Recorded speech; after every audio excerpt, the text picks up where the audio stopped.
All fixed ఉంది. 3 hours బొక్క అనుకుంటే మళ్ళీ మీతో మాట్లాడే ఇంకో 3 minutes బొక్క అనమాట. అని ఎవరైనా సినిమా చూడడానికి హీరోని డైరెక్టర్ని బట్టి వస్తారు, కానీ నేను దిల్ రాజుని బట్టి వచ్చిన. అంటే ఆయన మంచి సినిమాలకే ప్రొడ్యూస్ చేస్తాడు అనుకున్నా, కానీ ఈ సినిమాలో మరి దిల్ రాజుని ఎట్లా ఒప్పించినారో తెలియట్లేదు. ఇట్లా సినిమా అంటే ఒక ఎంటర్టైన్మెంట్ అన్న, అది ఆ ఎంటర్టైన్మెంట్ మీరు ఇవ్వకపోయినా పర్లేదు, జస్ట్ ఆడియన్స్ని ఒక 3 hours లేదంటే 2 hours లేదా 2.5 hours 1 hour కూర్చోబెట్టినా చాలు. మరి 1 hour కూడా కూర్చోకుండా వెళ్ళిపోతున్నారంటే మీరు ఏం సినిమాలు తీస్తున్నారు?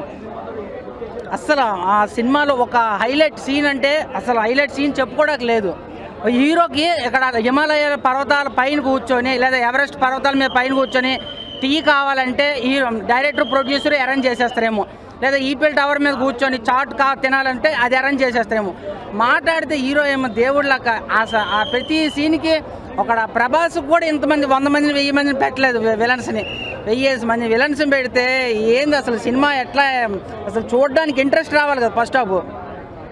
వెరీ వెరీ వెరీ వెరీ ఇట్లాంటి సినిమా అయితే నేను 2025లో చూడలేదు, ఇదే ఫస్ట్ సినిమా. తమ్ముడు మూవీ అయితే ఇప్పుడే చూసా అన్న.